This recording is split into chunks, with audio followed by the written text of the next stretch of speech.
Hi guys, this is Moed Musani from Screen Bench, and today we have Andres Perez Molina.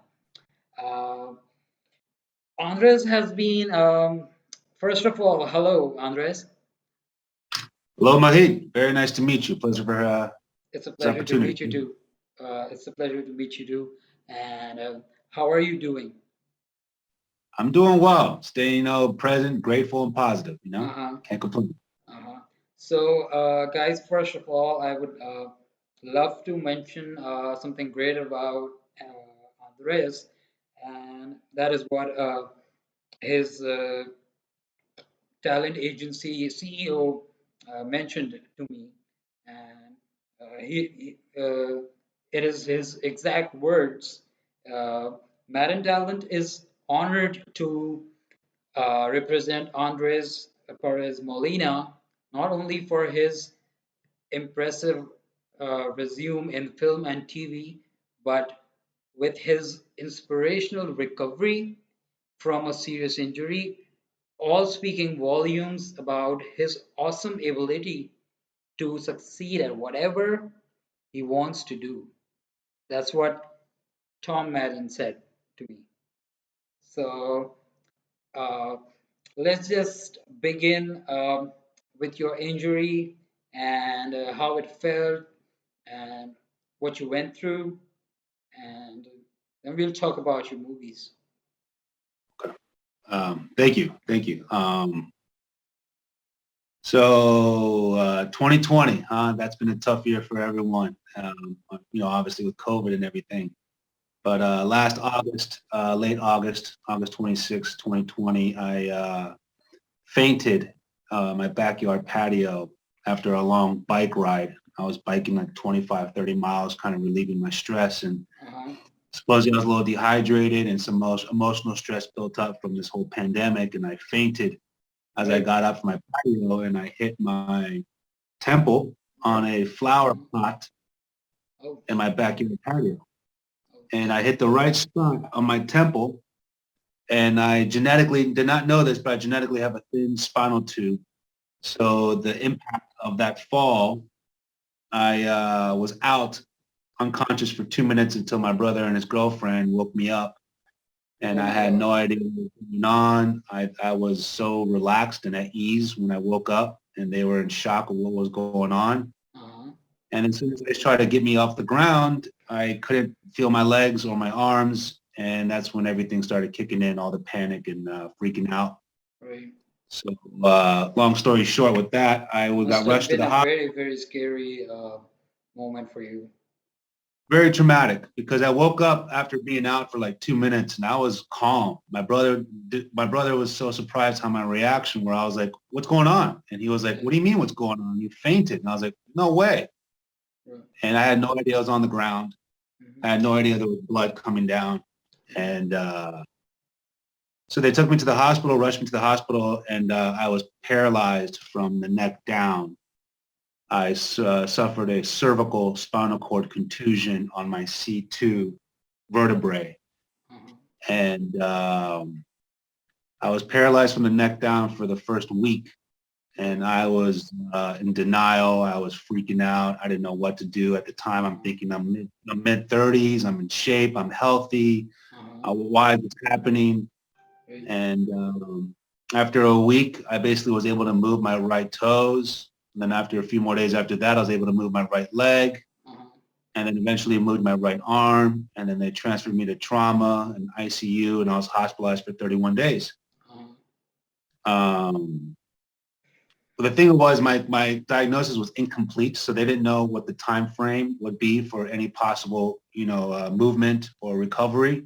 I see. So they didn't care how I would have to focus on my mindset to push through my electrical signals to my hands, to my arms, to my legs, mentally telling them to move even though they didn't move and keep on reassuring that muscle memory, keep on trying to touch that nerve. Uh-huh.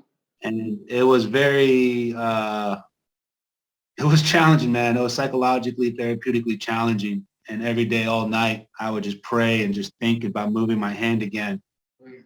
And then eventually I was able to get up and I had to learn how to walk again. I had to learn how to eat again. I had to learn how to bathe. I had to learn how to get dressed. and they were astonished by the recovery. And Right. my very first day in physical therapy and rehab, I couldn't walk the parallel bars one step. Mm-hmm. And then that night, I kept on practicing my steps in my wheelchair and trying to do my leg raises in my wheelchair. Right. And the following day, I ended up doing the parallel bars twice, up and Uh-huh. down. Mm-hmm. And the PT staff were blown away and astonished by it. And they were just starting to realize this is not normal. This progression is ahead of schedule. Uh-huh. So they eventually, Must have felt I started, really great, right? excuse me? Must have felt really, really great. It was, yeah, it was crazy because, you think about it, it's like, imagine yourself at your age and as an adult, but you're in a 6-month-year-old infant body of a baby, and you're learning and you're Yeah. teaching your foot to walk again. You're teaching your hand to grab that spoon again. You're teaching your arms to put on a shirt again. And you're really teaching yourself again with mentally knowing how to do it, but physically it's not working. Right. So it was very mentally, frustrating, but it was all about that, again, that mindset of small wins, that resiliency, that positive attitude. Right. And one thing I learned through that therapy was that like adrenaline and anger can only take you so far in the recovery. There has to be a level of acceptance and peace Exactly. and, and understand how to, overcome these obstacles, these odds in life. Right. So they told me I'd be wheelchaired for 6 to 9 months, and I didn't accept that. I went to work harder in my room, my hospital room, and I walked out of the hospital in 30 days. Wow. And after I got discharged, I never touched the wheelchair, never touched the walker, never touched the cane. Uh-huh. And now I'm fully independent. A year and a week later, Uh-huh. um, still got ways to go. I still have goals of trying to get back to my athletic self of playing soccer and basketball. Uh-huh. But I could do everything that's important to me with work, family, independent with everything. And I just continue my training with swimming, stationary bike, and some slight weight lifting here and there. So it's Right. been an interesting year. Interesting year at all, I'd say. Well, thank God your brother and his girlfriend were there at the moment. Yes, Yeah. yes, yes, So, so, yes. so, did you at any time during the initial stage feel like uh, you were gonna be paralyzed for the rest of your life? Yeah, yeah. That was the first 2 weeks was the hardest Uh-huh. because it was like 7, 8 days until I moved my right toes. Right. And that took 7 days of praying, crying, screaming, denial, medication, ICU, attention. And I was like, my goodness, a full week Mm-hmm. and I could barely move my right toes. How long would this progression take? How long would this, I mean, it just didn't seem realistic. Uh-huh. Um, so yeah, you go into some dark places where you're thinking, this, I can't believe this is going to be the rest of my life in some form. Right. And in a way, I just try to figure out how to turn that into fuel, how to turn that into motivation to not give up. Like if I'm going down, I'm going down, but I'm going out swinging. Like I'm, I'm, I'm no guy like, yeah, you won this one. No, you're taking me out while I'm swinging. And that's Uh-huh. where I kept on just pushing and pushing. And they kept on saying it was mind over matter Right. with the situation. And I'll never forget this one quick story. My very first day of rehab, I was so excited because you had to qualify for it in the sense that you were ready for it because it was challenging. It was mentally, physically, spiritually, like very challenging to learn everything all over again. And you can get very stressed out and Yeah. frustrated. So finally, when I got qualified, I woke up from a little early nap, and my PT was above my bed with my chart, waiting for me to wake up. And I woke Uh-huh. up, and he was like, "Nice to meet you, Andres. My name is Douglas. I'll be your PT. You ready to get to work?" And I was like, "Yes, yes, sir. I'm ready." I had this kind of militant mindset. I was like, yes, sir. Let's get to Yes, work. sir. Whatever you say. Whatever you say. You're telling me I'm going to walk again? You telling me what to do? I'm going to do it. You're telling me I'm going to get out of here? I'm going to do it. Whatever you say. And before we even started, he looked over and leaned to me and he was like, well, first of all, you need to realize how blessed you are. Mm-hmm. And I looked at him with the biggest, what the F look. I was like, blessed. I was like, what the hell are you talking about? I'm not blessed. Let's get to work. And he goes like, I'm not teaching you with that attitude. You don't realize how blessed you are. Uh-huh. And I was like, blessed for what? And he goes, here's your chart. I don't think you noticed this or if they told you this, but you were Uh-huh. less than a centimeter away. You were less than a centimeter away Mhm. from being permanently paralyzed from the neck down. Uh-huh. You're less than a centimeter away from being Christopher Reeves, he said. Specifically, Christopher Reeves. Mhm. And that's when it all hit me.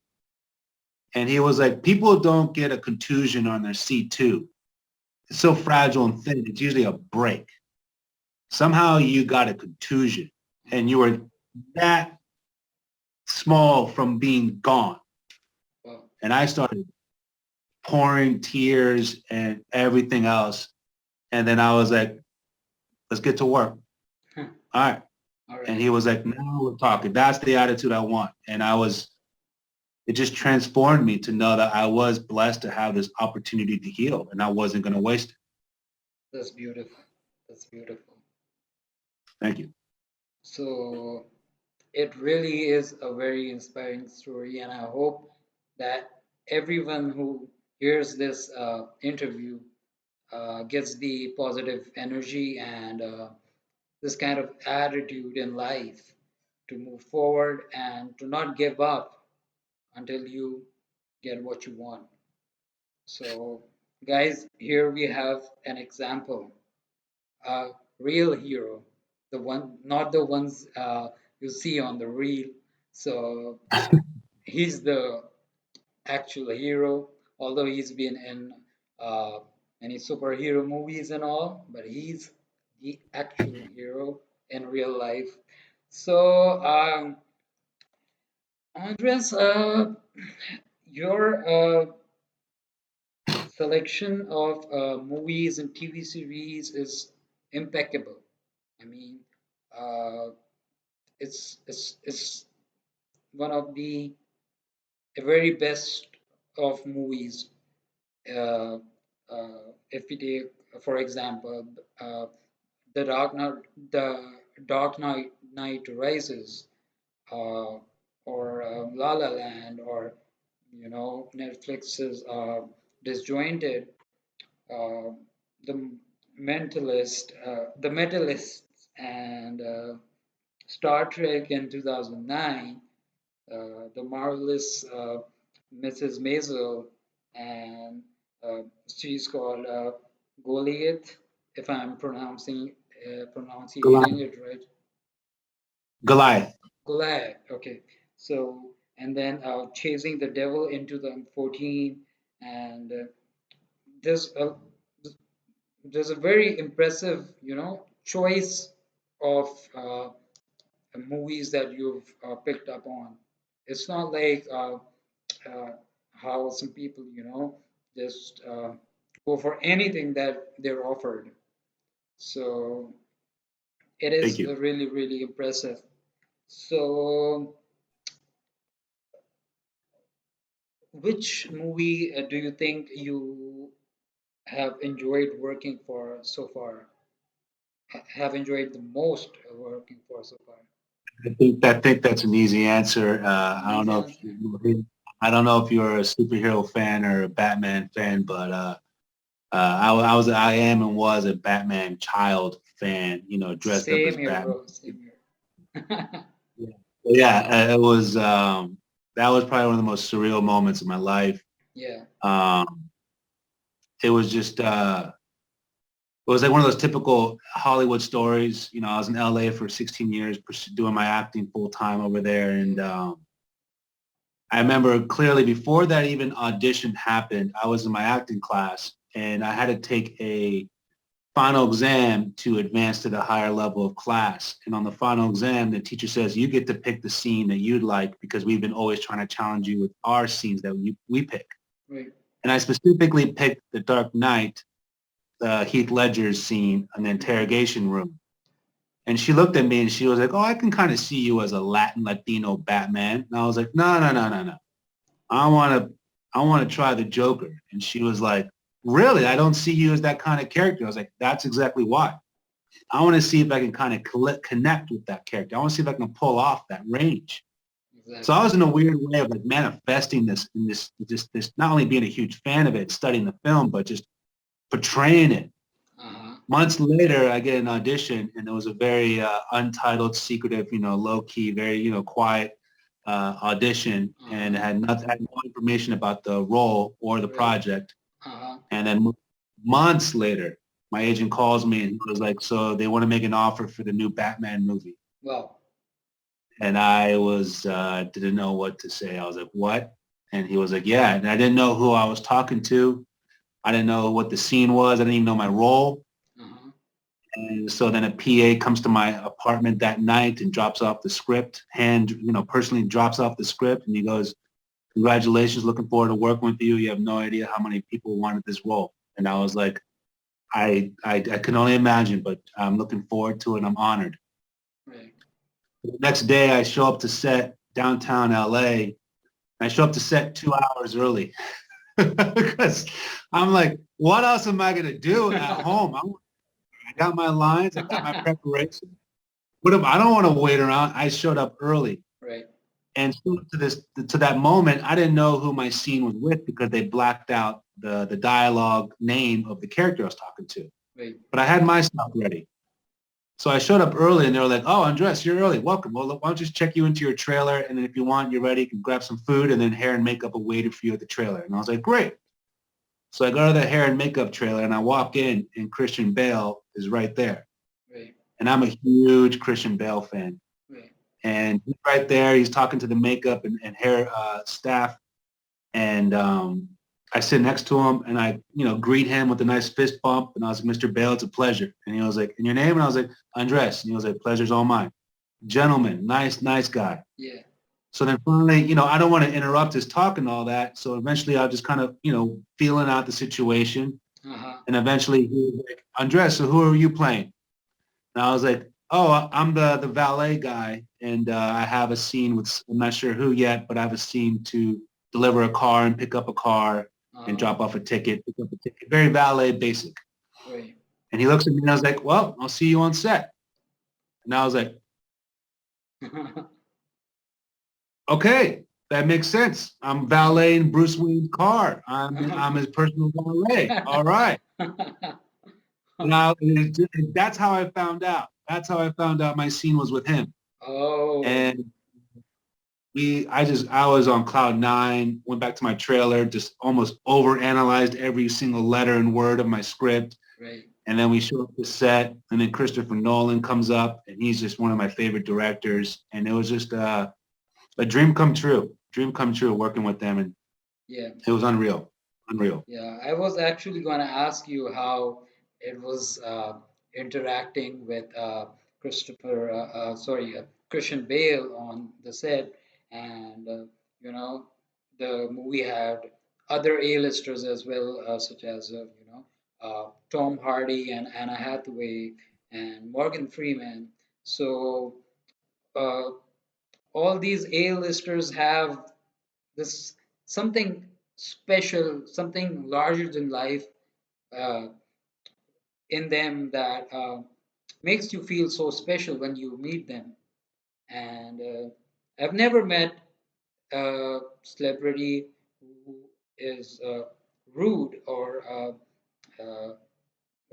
who has a very big ego, because most of the celebrities, in fact, that I interact with are uh, very humble, uh, even more humble than the average person, and uh, it surprises me. And I never knew about this before entering into this industry.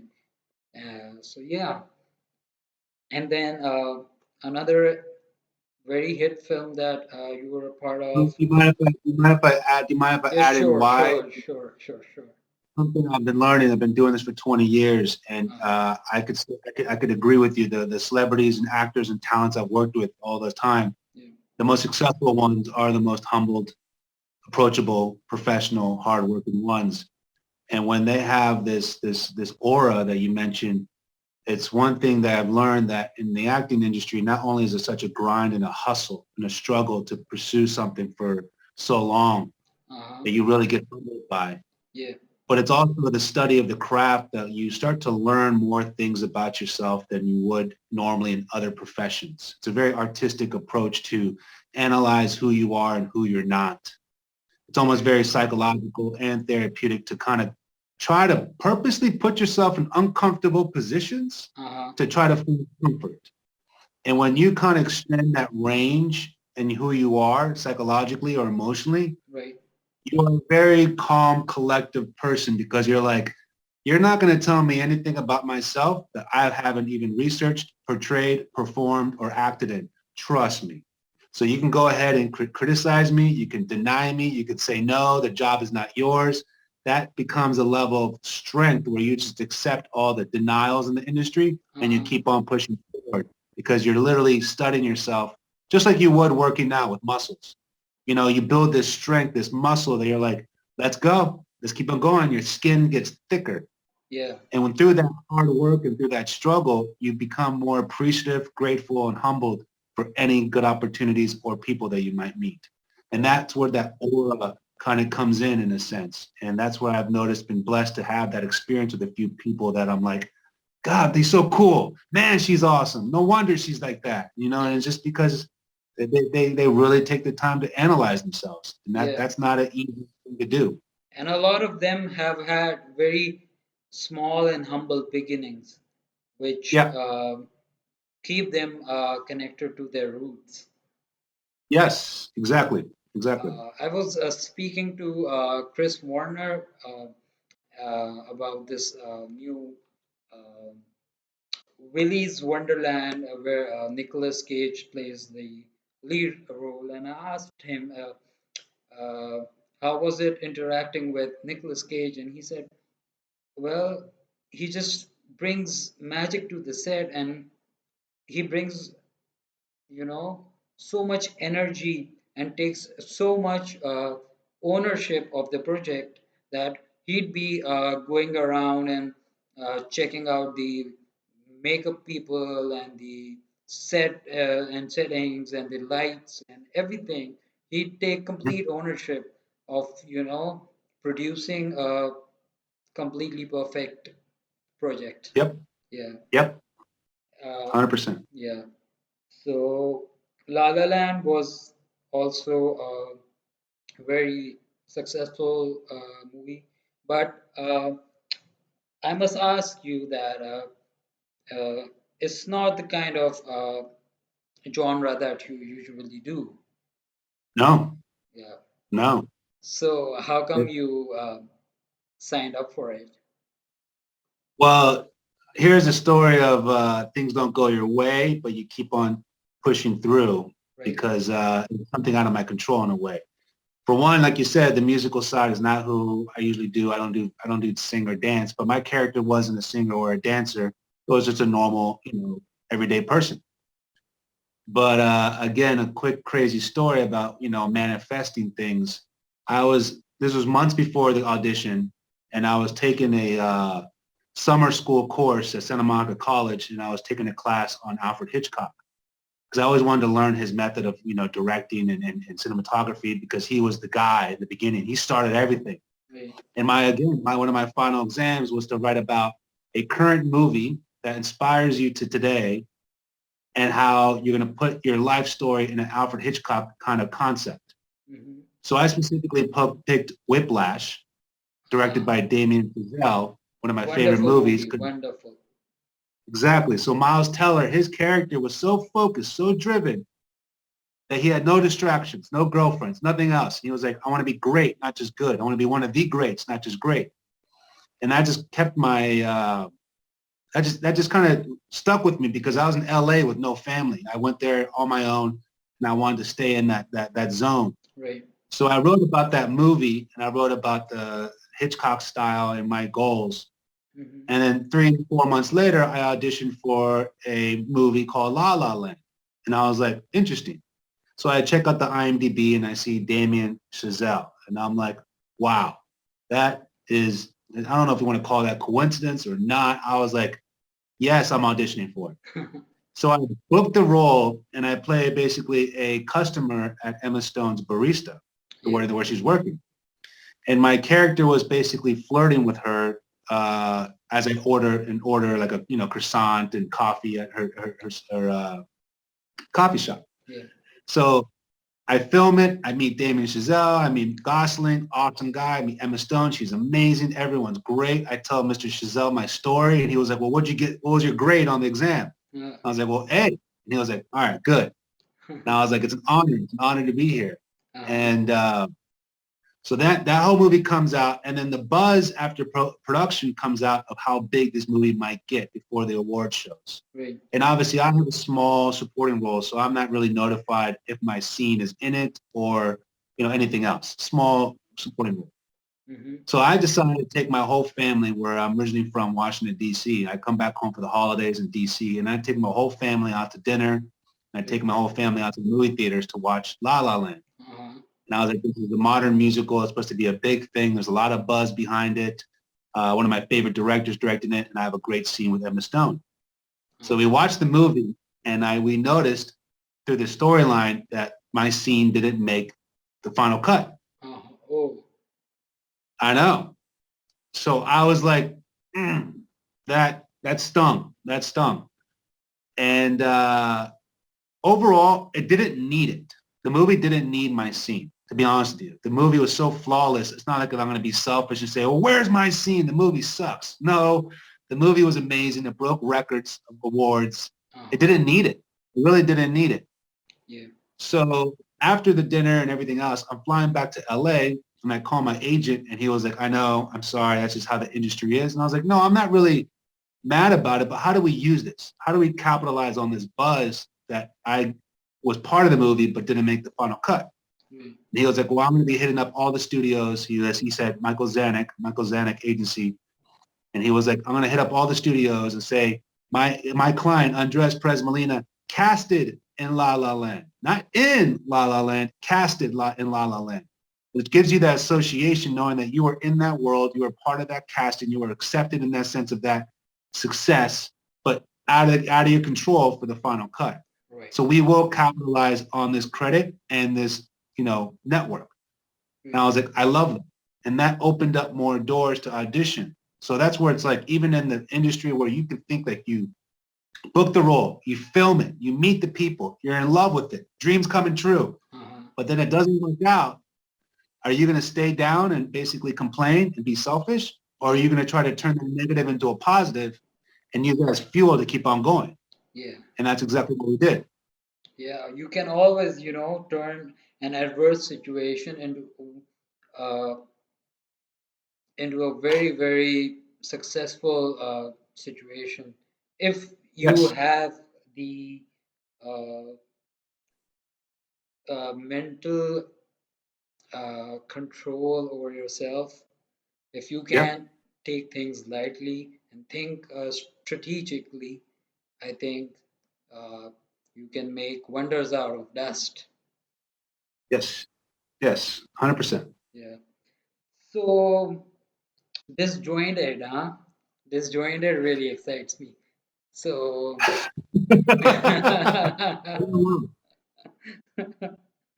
so are you a stoner or Oh, I am not, socially or occasionally, but I'm not against it. I've uh, had fun with it. I've had party with it before. Don't get me wrong. right?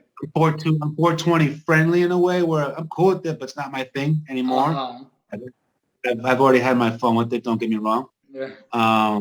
Actually, I had some medically because of my injury. I had some Oh, medical CBD and some medical marijuana to help with my pain and help me sleep. So I actually did that during my recovery a little bit. yes. But as soon as I was able to start to function and get back to work, I just Mm, put that to the side. You know, yeah. I was ready to get back to work. But I think it's fun. Yeah. But yeah, I mean, it's uh, it's how you take it. Moderation yeah, is the key, man. moderation. Yeah. Exactly. You can't be, you know, uh, s- uh, acting like Shaggy all day, you know. Took me Yeah, my Shaggy. entire That's a childhood to good. understand why Shaggy and Scooby were so hungry all the time. So yeah, Uh, yeah, keep things in because there are a lot of uh, yeah. a lot of celebrities and professionals, very successful professionals and billionaires that support it. But again, it's supposed to be done in moderation. Otherwise, you Yeah. will just be, lying down and wasted and lazy. So, Well, there's always a joke. A friend of mine who's a little more friendly on that, and he goes, yeah, who's very successful too. He goes, you could smoke before work, during work, and after work, but don't be smoking instead of work. yeah, You that's know, so wise, so wise. what I mean? So like I remember during my recovery, I wanted to get off the medicated painkillers and all that. So Yeah, when they prescribed me medical marijuana, I was like, I prefer the natural route all the way with that, and that was helpful. But as soon as I was able to kind of get back on my feet and my back to my routine, I was like, uh-huh, let's go. I don't want to use anything. I want to be clean and clear. But exactly. I'm all for moderation, of course, all the Yeah, way. yeah. So, okay, we talked enough about disjointed. So, I don't even think we talked about the show. so again, Star Trek is like even half a second scene in Star Trek is a dream come true. It's like It a life achievement. So you've also been in the 2009 Star Trek, and how was the experience? it was unreal because it was my first big movie in LA. Uh-huh, And it's funny because I was always a Star Wars fan more than Star Trek as a kid. uh-huh, And here's another funny classic Hollywood story. When I booked the role and I played a Romulan, right, which I learned it was basically like a Vulcan but evil version, uh-huh, and Eric Banya played like the leader, like the captain Romulan, Nero, uh-huh, and I was going to play one of his soldiers, like a soldier Romulan. So I booked the role, and I noticed it was going to be a few weeks of work with, again, featured extra work, not necessarily a speaking role or anything. And I was kind of limited on thinking, I don't know if I want to book out 2-3 weeks of that kind of work for no non-speaking roles. right, So then I remember the casting director goes, well, how about you Google my name and you look at what we're working on and then call me back with your answer. uh-huh, And I didn't know it was Star Trek at the time. I just knew it was a featured extra role on a project. uh-huh. So I looked it up, and right before she gets off the phone, she was like, "Are you allergic to prosthetics?" And I was like, "I don't think so. No, no, I'm not. I'm not." So I get off the phone, I check her profile on IMDb, and I see pre-production Star Trek. And I was like, "Oh, that's a big one." And I see J.J. Abrams, and I was like, "I'm a huge J.J. Abrams fan. Love Lost, Alias, love it." And I was like, this is a big franchise. It's gonna be my first movie. Mhm. So I called her back and I was like, yes, I would be honored. And she was like, good. So we went there, Warner Brothers, and it was like 3 hours of prosthetic makeup where I had a shaved head. They put the big nose, the big forehead, the eyebrows, the pointy ears, and then they put basically like tribal tattoos all over our top of our heads. Uh-huh. And it was just unreal because while we're on set, different, celebrities would come on to check it out. Like one day Spielberg comes on to check out the set. One day William Shatner comes on to check out the set. And it Wow. was just basically like a who's who of like Trekkies coming in to see what Uh-huh. J.J. Abrams was about to reamp. Yeah. And we were all just like in awe about it. Mm-hmm.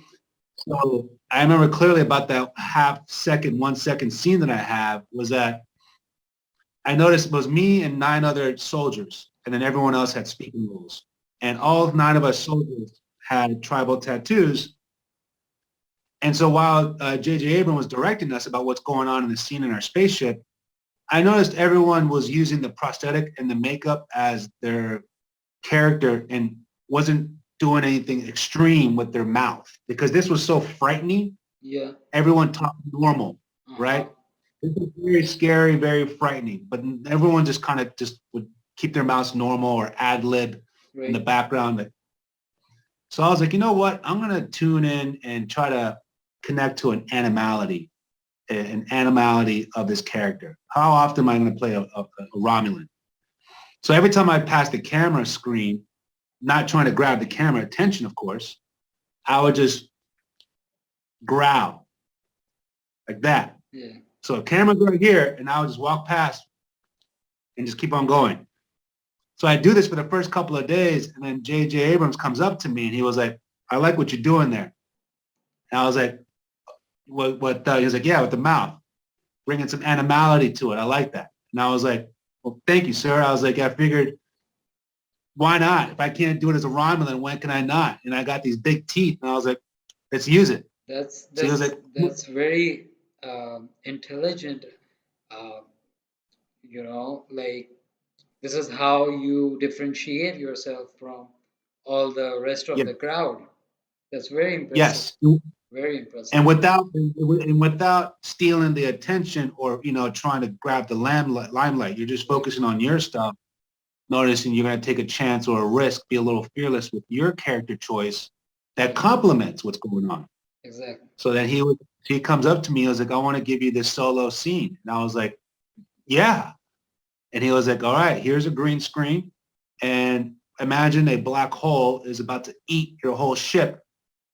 And I want you to start backpedaling, freaking out, and then do that mouth growl Mm, when you see the flash light off right. the green screen. And then I want you to run. And I was like, okay. So I did that, and then I got upgraded, and then they kept that scene right towards the end where Chris Pine and John Cho are kind of negotiating slash threatening Eric Banya over the telecom, and they're saying, "All right, you're not gonna play fair." Then they send the black hole, and the black hole comes and eats up our whole ship, and then you'll see my quick scene growling and then running around. And I was like, that was my first movie in LA, and I was like, okay, that was pretty unreal. Smart guy. Smart guy. Okay. So chasing the devil. That's again not exactly your genre, but seems like somewhere in between. Yeah, yeah. Oh, like yeah, it was drama. Hmm. Yeah, I usually play drama, so what actually is more of my genre. I'm not a dramatic guy, but my character or my typecast or my image is always usually in a soldier, military, cop kind of role. So that was Yeah. it was a very cool role. It was interesting to try something You. in that realm of what I'm normally typecasted as. Because if you look at my resume, I'm always Officer Hernandez, Yeah. Agent Sanchez, Yeah. Detective Rodriguez, Yeah. and it's funny. It's a very cool Yeah. stuff. Yeah. I was researching your you know from movie roles, and most of them were like detective this and lieutenant and stuff like Yeah, that. So yeah, I kind of figured out that that's your kind of genre. So yep, yeah. So again, you know, with Star Trek, your name gets written in history forever. That's that's thank you. the thing. That's the thing. Even if you even if you have like a 2 minute scene, if you're in Star Trek or Star Wars, or in either of the franchises, if you are part of it, um, the world's not gonna forget it. It's always gonna be, special. So Thank you. yeah, Thank you. yeah, I'm humbled um, by that. yeah, and uh, I would also, like to ask about the marvelous Mrs. Maisel. Uh, how's that going? That was great because it was interesting that I was living in LA for 15, 16 years, and then I recently, a couple years ago, decided to move to Florida Right, because I wanted to be closer to family. I wanted to be closer to my mom, help out with her with retirement, and so I paused LA right. and I paused my work. Hmm. And this was a year and a half before COVID. Um, that's the timing could have been even better to be more here to help. And so I paused LA and I paused my work. And after everything was situated here with the family and the house and health and everything good, I was like, I'm curious what kind of work Miami does have because I hear there's a good market out there. Hmm. So Marvelous Maisel was a big hit coming on Amazon Prime. And then I booked a small supporting role on it. And her character is supposed to come down from New York to Miami going on tour of her stand-up. And I'll be honest with you, I never watched the show. I always thought it was, I'm not going to lie, just from the image of it, I thought it was like a chick flick or a chick show or a very girly show. And I was never really got into it. But then it was my brother and his girlfriend, now my sister-in-law. They said, listen, this movie's hilarious. It's freaking hilarious. Tony Shalhoub, it's the comedy that she's a stand-up comedian. Check it out. Right. So then I booked the role. And then I was like, all right, I have to binge the whole season before I work with her. And I got hooked and I watched it in like 2 days, everything. And I was like, this movie, this show, the timing, the material is amazing. It's really one of the funniest shows. Uh-huh. So then finally we go down in Miami. I go to the Fontainebleau Hotel and I play her stage manager while she's about to perform. And I'm just like looking at her and I'm like, I just watched like 30 hours of you, like the last 2 days, like hooked on the show. And now we're, blocking our scene, rehearsing our scene. And it was also just kind of like a very rewarding in a way where I was like, LA or Florida, I'm still going to do what I want to do. Right. And it was kind of an extra motivational thing because I'm not going to lie, I was definitely missing and sad about leaving my work. Not living in LA because family is more important, but obviously missing work and the opportunities. Yeah. So to get on that kind of show and with that much, recognition of how great it is, and she was amazing, I was like, okay, this acting will not stop just because I'm not in LA, and I will Right. continue going and doing it. So it was great. It was really great. Wow. So, uh, Andreas, I really feel like you're a real life hero. Honestly, uh, No, very, very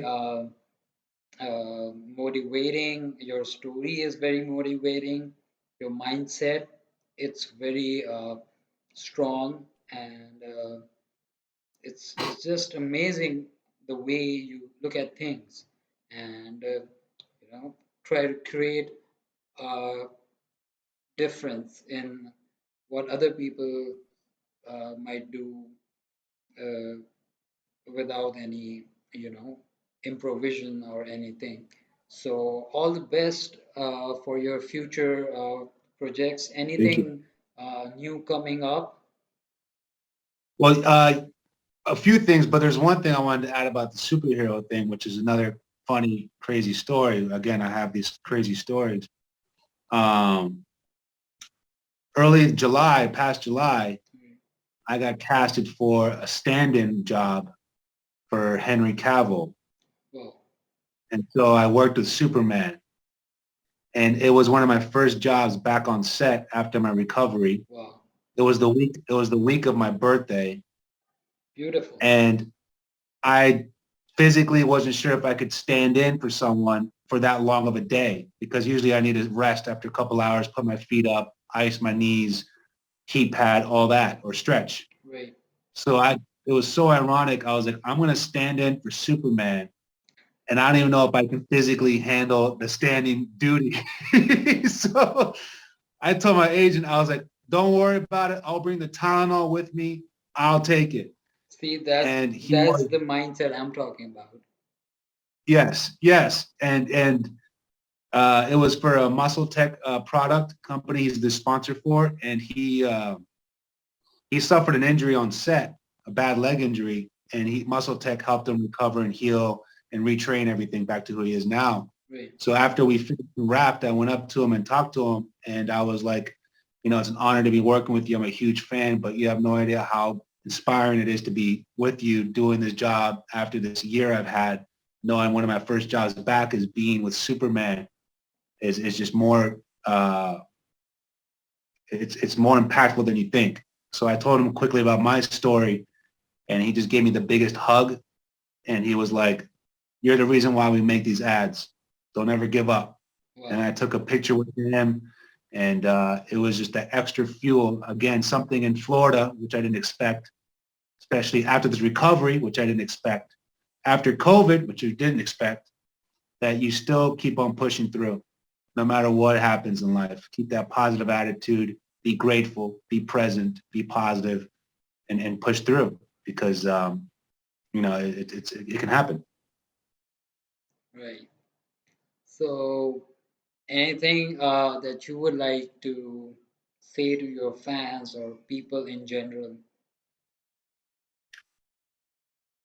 Thank you all for all the support. Appreciate everything. Honestly, all the views or comments, anything. I'm very grateful for. This has been a dream. Um, Not a lot of my fans or anyone who's ever seen this. I pursued acting because after I lost my father to cancer at 17 years old, that was probably the hardest time of my life. Then the paralyzation, but that what's what fueled me to go follow my dreams and to be accepted, be allow these opportunities or these even this interview is just fulfilled a certain void that I've had for a long time, and it reinvents the idea of pursuing your dreams, living your dreams, and just I'm just very grateful and humbled by everything and everyone's support. So thank you. Thank you so much for your time, Andres. And we'll keep on seeing you. Uh, keep us updated with your new projects. And you're always welcome to screenbench.com. And thank you for your time, honestly. It's been a Thank you, pleasure. Madrid. I've, I've personally learned so much from the interview, and I'm so, you know, motivated and in a positive state right now that I can just thank you. Thank you. Appreciate it. Anytime, man. Anytime, Mohit. Yeah, Anytime. Let me know if you ever need anything. yeah. Keep inspiring people. We'll do. Yeah, yeah. You We'll do. never know whose life you can change. Yeah. And I only help because I've been helped. So that's I'm just trying to pay it forward, honestly. Uh, So that's great. All thank right, you very much. all right. Goodbye. Have a great day. Yeah. See you.